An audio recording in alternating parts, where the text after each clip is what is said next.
பெண்கள் தனியாக செல்ல முடியாதா? தொட்டு பாருங்கடா என துணிச்சலாக 4000 கிலோமீட்டருக்கு தனியாகவே சாகச பயணம் செய்து வரும் பட்டதாரி இளம்பெண். சரித்திரம் புரட்டு, போராட்டம் பல்லாயிரம், தடைகள் வென்றவர் யார்? பெண்கள் தனியாக செல்ல முடியாது என்ற வார்த்தையை அழிப்பதற்காக விழிப்புணர்வை ஏற்படுத்த ஒரு நீண்ட சாதனை முயற்சிதான் இது. நான் எழுவேன், முதுகெலும்பு சீதைந்து, my game is beyond pain. Do or die, be the best, look inside, manifest. தொடுவோம் சிகரம், மறுகாலம் நம்மை போற்றுமாடா.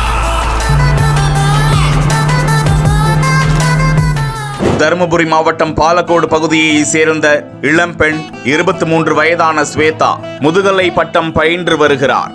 இந்த பெண்ணுக்கு நீண்ட நாட்களாகவே இளைஞர்களை போலவே தொலைதூர பயணங்களை இருசக்கர வாகனத்தில் மேற்கொள்ள வேண்டும் என்பது கனவாக இருந்துள்ளது. அந்த கனவை நிறைவேற்றும் வகையில் தனது பெற்றோரிடம் சம்மதம் கேட்க இளம்பெண் என்பதால் பாதுகாப்பு கருதி பெற்றோர் அனுமதிக்கவில்லையாம். ஆனாலும் அனைத்து தரப்பு மக்களிடையேயும் பெண்கள் தனியாக செல்வதை பாதுகாப்பு குறைபாடுகளாகவே கருதுகிறார்கள்.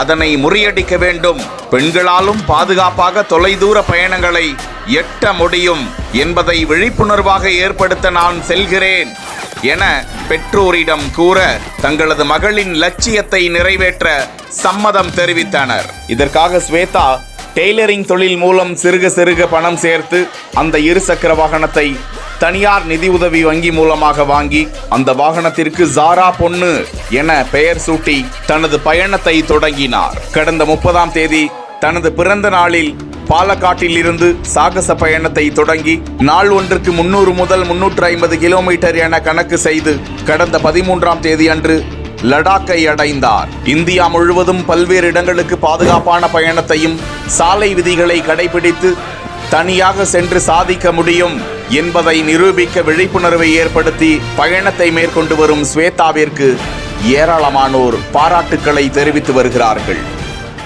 என் பேர் ஸ்வேதா, எம்எஸ்சி மேக்ஸ் படிச்சுட்டு இருக்கேன். நான் தர்மபுரியில் பாலக்கோட் கிராமத்தில் ஒரு மிடில் கிளாஸ் ஃபேமிலியில் சேர்ந்த பொண்ணு தான். நான் பெரிய எடுத்த ஃபேமிலிலாம் இல்லை. அப்பா எலக்ட்ரிஷியன், அம்மா வந்து ஹவுஸ் ஒய்ஃப் தான். டெய்லரிங்ல இருந்து நான் சிறுக சிறுக சேர்த்து வச்ச அமௌண்ட்ல தான் நான் இந்த பைக்கையும் எனக்கு தேவையான அக்சசரிஸும் வாங்கினேன்.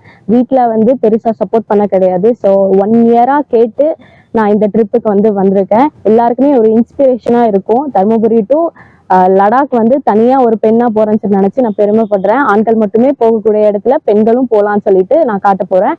ஸோ எல்லாருமே இந்த ஃபீல்டுக்கு வரலாம் அப்படின்னு சொல்லிட்டு ஒரு இன்ஸ்பிரேஷனாக நான் இருப்பேன்னு நினைக்கிறேன். ஸோ எங்கெல்லாம் போகிறேன்னு சொல்லிட்டு நான் ஒரு அப்டேட்ஸ் கொடுக்குறேன் நான்.